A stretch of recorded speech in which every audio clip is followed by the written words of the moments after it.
দেখুন, নিশ্চয়ই আপনাদের মনে আছে কয়েক মাস আগে তৃণমূল কংগ্রেসের যে মুখপত্র আছে জাগো বাংলায় লেখা হয়েছিল বামেদের উদ্দেশ্যে, মানে সিপিএম এর উদ্দেশ্যে এবং কংগ্রেসের উদ্দেশ্যে, যে একদল জাদুঘরে চলে গেছে আর একদল ডিপ ফ্রিজে ঢুকে গেছে। আর বিজেপির উদ্দেশ্যে তো তৃণমূল কংগ্রেস নেতৃত্ব মাঝে মধ্যেই বলেন ওরা বুথে লোক দিতে পারবে তো, প্রার্থী পরের কথা। বাকি রইল আইএসএফ 2 বছর হলো জন্মগ্রহণ করেছে, তারা তাদের মতন করে সংগঠন তৈরি করার চেষ্টা চলছে। যখন রাজ্যের শাসক দল বিরোধী রাজনৈতিক দলগুলোকে মৌখিকভাবে পাত্তা দিতে নারাজ, তখনই দেখা যাচ্ছে ভোট বছরে রাজ্যের শাসক দলের নেতারা বিরোধীদের উদ্দেশ্যে রীতিমতন হুঁশিয়ারি দিচ্ছেন। দুটো ঘটনা, উত্তরের মালদা আর দক্ষিণের এই ভাঙড়। শওকত মোল্লা এবং আব্দুর রহিম বক্সি কে কি বলেছেন পরপর শোনাই, তারপর আসবো আলোচনায়। তাদের যে দৃষ্টান্তমূলক শাস্তি যদি প্রশাসন না করে, ওদের শাস্তি কিন্তু এখানকার জনগণের দ্বারা পেতে হবে, এটা যেন মাথায় থাকে। ওদের বাঁচাতে কেউ পারবে না, এটুকু বাঁচাতে পারে এই নয়, বদলার মাটিতে বাস করা ওদের জিনে হারাম করে দেবো, এটা আমি দায়িত্ব নিয়ে আগে বলে যাচ্ছি। তাতে যদি আমাদের আরো যদি দুটো খুন হবে, রক্ত ঝরবে, কিন্তু কোন জায়গায় শত্রুর সাথে 1 ইঞ্চি কম্প্রোমাইজ করব না, এটা একদম পরিষ্কার ভাবে আজ এখানে জানিয়ে দিয়ে গেলাম। কেন্দ্রে বিজেপি সরকার যে আমাদের 100 দিনের টাকা দিচ্ছে না, কাজ বন্ধ করেছে। সিপিএম একবারও বলে না, কংগ্রেস একবারও বলে না, পক্ষান্তরে তারা কেন্দ্রে থাকা মোদী সরকারকে সমর্থন করছে। এই সমস্ত বেঈমান বিশ্বাসঘাতক সিপিএমদেরকে চিহ্নিত করে গ্রাম ছাড়া করার চেষ্টা করতে হবে বন্ধু, গ্রামে বয়কট করার চেষ্টা করতে হবে। যে সমস্ত কংগ্রেসীরা গরিব মানুষের পাশে দাঁড়ায় না, তাদেরকে সমাজের মধ্যে চিহ্নিতকরণ করে একঘরে করার চেষ্টা করতে হবে বন্ধু।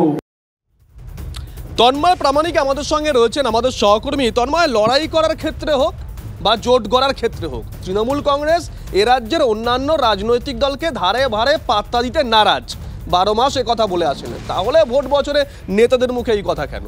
দেখো, এখানে বলতে গেলে তোমাকে বলতে হয় ভ্যানিস একটা শব্দের জন্য কিন্তু একজন অধ্যাপককে গ্রেপ্তার করা হয়েছিল, থানায় বসিয়ে রাখা হয়েছিল, সেই নিয়ে গোটা রাজ্য গোটা দেশ তোলপাড় হয়েছিল।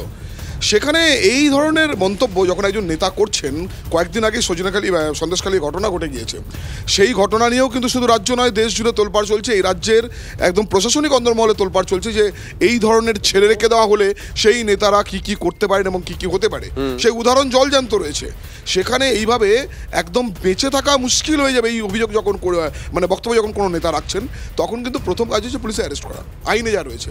এখানে কিন্তু সেটা যদি না হয়, এইভাবে বিরোধীদের যদি চমকানো হয়, সামনে লোকসভা ভোট আসছে, আইন শৃঙ্খলা কোন পর্যায়ে যাবে, এটা কিন্তু সবচেয়ে বড় গুরুত্বপূর্ণ প্রশ্ন এই মুহূর্তে।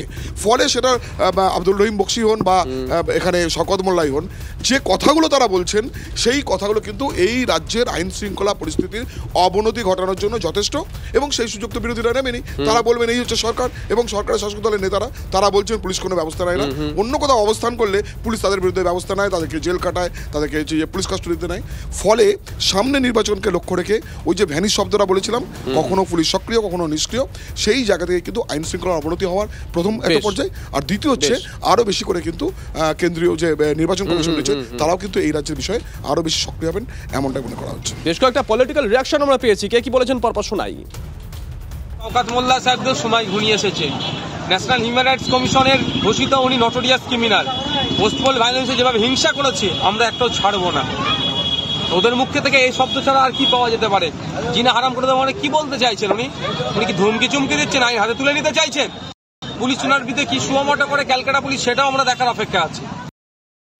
বিজেপি এবং তৃণমূলের দুইয়ের বিরুদ্ধে মানুষের রাগ ক্রমশ বাড়ছে। তার সামনে দাঁড়িয়ে আছে বামপন্থীরা বা কংগ্রেস সহ অন্যান্য দল। ফলে বিজেপি এবং তৃণমূলের বাইরে আর কেউ নাড়াচাড়া করলে, মাথাচাড়া দিলে, সংগঠন করলে, মানুষের মধ্যে তার কথা বললে ওরা ধরা পড়ে যাবে। এই ভয়ে সিপিআইএম কর্মীদের বয়কট করা, গ্রাম থেকে বার করে দেবার, আক্রমণ করার নিদান দিয়েছে। অবিলম্বে পুলিশ মন্ত্রীর উচিত আইনি ব্যবস্থা নেওয়া।